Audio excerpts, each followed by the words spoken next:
take the night like they used to. They don't take the night like they used to. They don't snap that snap like they used to. They don't snap that snap. Hey! They don't click click clack like they used to. They don't click click clack. Hey! They don't push that back like they used to. They don't push that back. Hey! They don't bump that track like they used to. They don't bump that track like they used to. Alright, y'all, so this episode of Pose was given what it was given. So let's give it what we got. Alright, so the episode opens up with the Evangelistas getting ready for Christmas. Now, I wouldn't have put a car freshener on the tree, but to each his rage.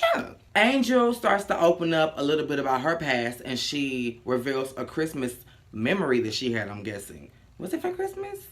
I don't know when it was, so scratch that part. Anyway, homegirl had seen a pair of red pumps that she just had to have, but mind you, she was 6 years old.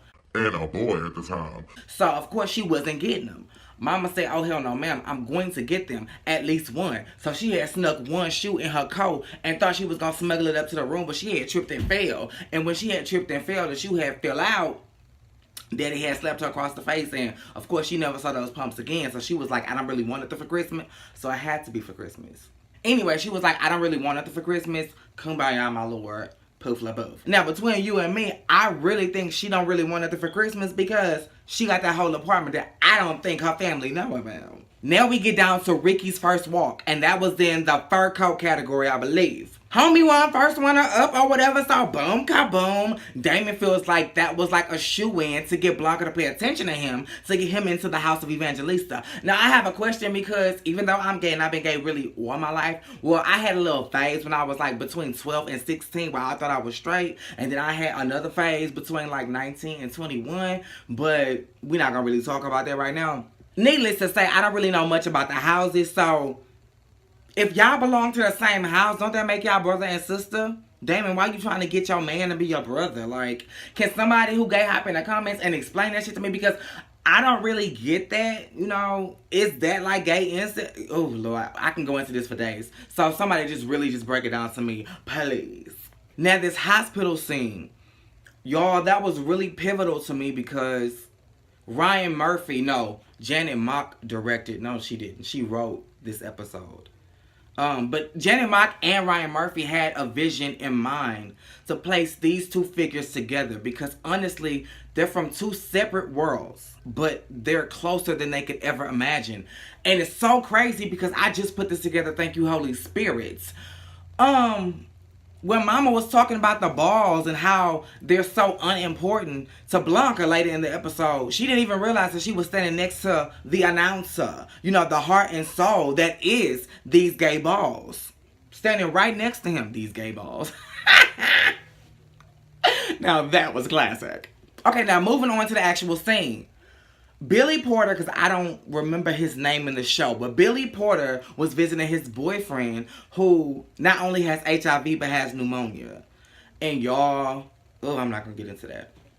But that was just really hard to watch because homie knew that he wasn't going to make it out the hospital. And here is Billy Porter just, you know, we're going to have walks and, you know, campfires and he like, you know what, you know that this is my last Christmas and I'm going to spend it in here. And then we jump over to the dance instructor. And the dance instructor was visiting a student. Now, I didn't know when she first walked in whether or not that was her student or her son. Because she really just had this nurturing, I want to protect you look on her face. And I know that it was possibly a health-related issue as to why he was in the hospital. But the fact that he did not remember dancing and snatching that fucking IV out his arm, y'all, gave me the impression that it may be also psychological/mental. You get what I'm saying? Like, you can have AIDS and HIV and still remember what you did 5 minutes ago. Like, that should not affect your mental capacity and your memory. What was going on? And he looked like he was a little off. Like, especially compared to that picture that she was looking at when she got the call that homie died. You get what I'm saying? Like, something is deeper than what we just saw. And Ryan Murphy and Janet Mock just want us to put the two and two pieces together.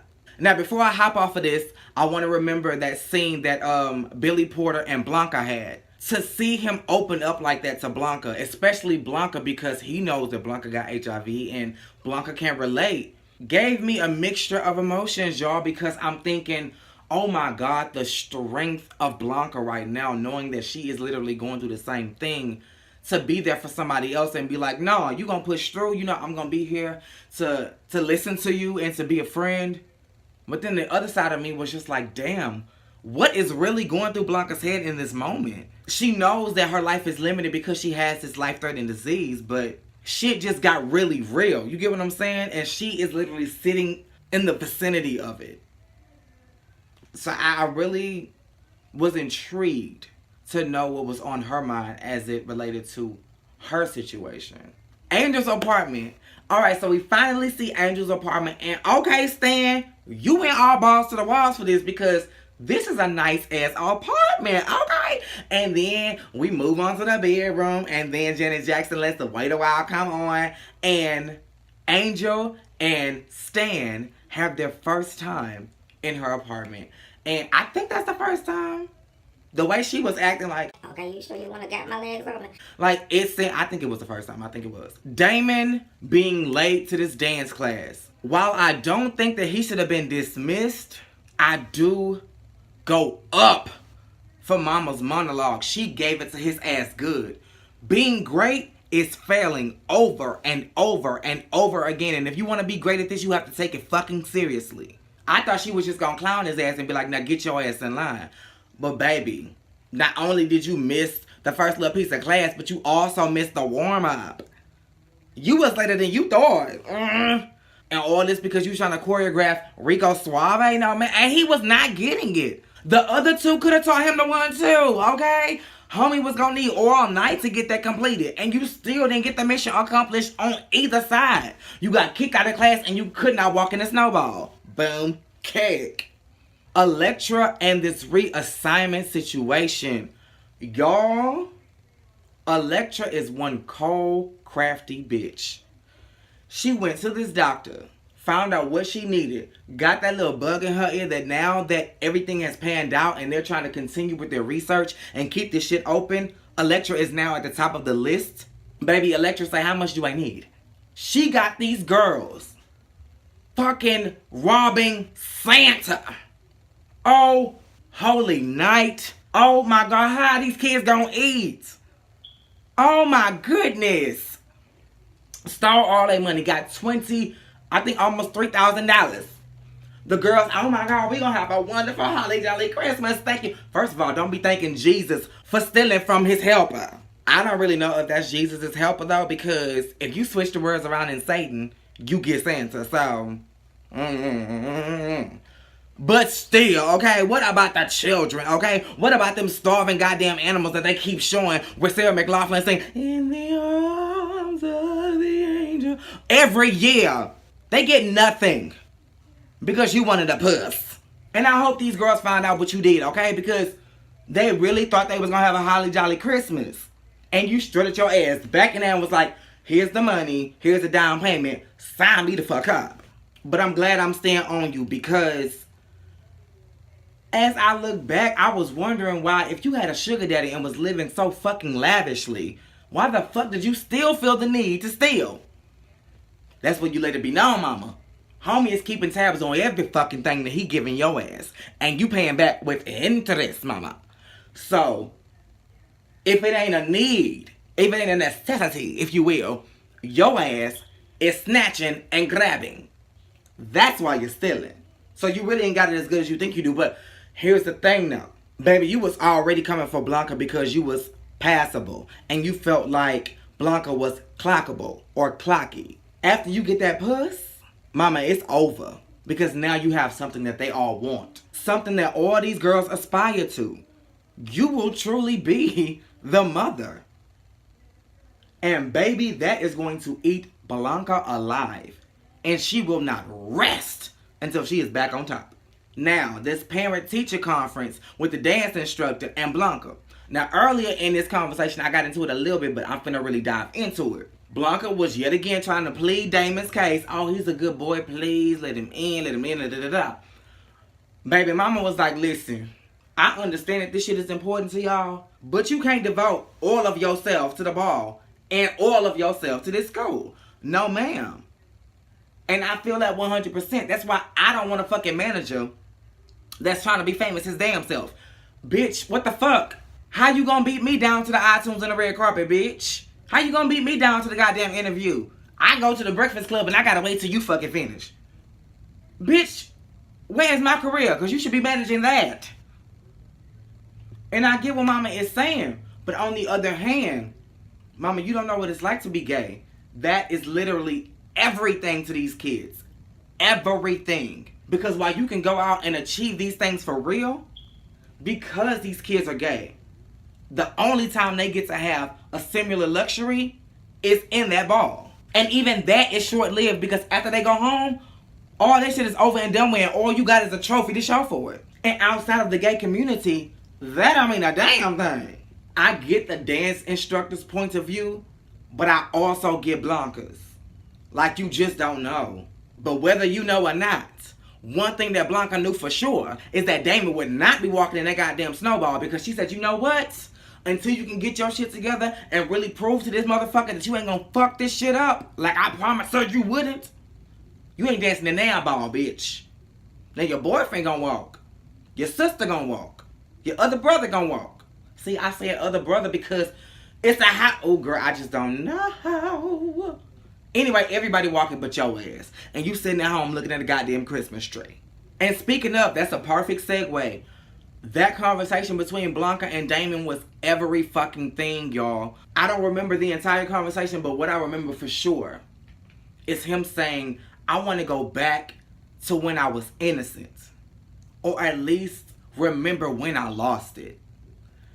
And that hit me like a fucking ton of bricks because y'all don't know how often I sit and just think about, when did I turn here? You know, life ain't horrible and it could be much worse. But bitch, I'm not where I planned myself out to be at this age. You know, I'm not where I thought I was gonna be. And I often sit and wonder where I went wrong. So that was a very powerful statement for a guy that young to make. He ain't even 21 yet. I don't even think he 18. And homie has already felt as if he has lost his innocence. But bitch, you hadn't. Because the next morning you gave it the fuck away, okay? Angel was not the only one experiencing the first time, baby. Damon say, bitch, me too. Me too. Me too. He got him a little piece, okay? Ricky had bought him that gift. And baby, that was all she wrote. I said, I'm ready. Put his hands on his hips and said, let's go. And they went. Now, last but not least, Stan, I want to get into his thing a little bit. Now, when I his thing pause, because, girl, I keeps it chocolate. He experienced a lot this episode. He had his first time with Angel. Then he goes to the jewelry store and he buys both women a gift. Baby, sending little Annabelle to the playground did you no justice because homegirl found out that you bought 2 motherfucking gifts. And was like, mommy, guess what daddy did? So, between that and the boss popping up, see what happened is, and I had forgot to mention this because outside of the rhythm that is Pose, you don't really pay attention to a lot of shit that Stan is doing if he ain't with Angel. But he in there so we can know who he is, I'm guessing. So, he had hit it big or whatever at work. And his boss homie friend was like, nigga, why was I not in the meeting? Like, why didn't you include me? Stan was like, bitch, I saw an opportunity and I took it. Like, you could have been in the meeting. Like, he thought it was no big deal. Boss homie friend was like, bitch, you fucked up and I'm going to get your ass back. So, while I'm guessing he already knew that Stan was out, he pops home. How you doing, wife? Drops off Christmas gifts and then not says it but alludes to the fact that I'm not holding Stan late at work. And she like, well, if you ain't holding Stan, why he don't be home when he needs to be? He was like, I don't know. He did all that and then he tried to top it off with a kiss, but the kiss is what fucked him up. Mama was already heated, but then you gonna try to slip in, nigga? Mama was like, no, ma'am. Okay, if I'm gonna get on him for cheating, I can't do it too. Baby, when he did get home, she acted like nothing was wrong, but on Christmas Day, when the mother-in-law was there, she wanted to turn up. Y'all, she reminded me of them white people that was arguing in their Orbit commercial. You son of a biscuit-eating bulldog. Who are you calling Cootie Queen? You let liquor. You get what I'm saying? Like, she was giving that. What's her name? I know it. I know it. Homie said, you know what? Bitch, I ain't got this fucking bonus and this good job for nothing, okay? Homie had put both gifts in a box. Listen, you dumb bitch. I had bought both of them for you. So you listening to your dumb ass daughter and my dumb ass boss. And now you looking stupid. Nigga, you played that. But what you also played was Angel, because homie had got the entire apartment and her entire body ready for you to come over and explore and ride your sleigh. And bitch, you was a no-show. A no-call. No-show, it said. Mama was crushed. I mean, crushed. Now, the Evangelista Christmas dinner. After Blanca had fucked up the turkey and had to throw it out the window, which was hilarious, by the way, they went to a restaurant and Blanca passed out gifts. Baby, I waited to the end of the episode to just draw the tears out. I was just boo-hooing. You could see on Ricky's face how emotional he was because he really never had nobody to care for him like that. Damon got exactly what he needed to go back to dancing and really focus like he should. I forgot. Oh, Papi Chulo had got a jacket. That was just everything for him. Billy Porter, I'm gonna have to remember his name. Billy Porter had got a camera and her little speech to go with that camera. Oh my God, I would have melted into honey tubby custard, okay? Like, oh my, I am just a sap.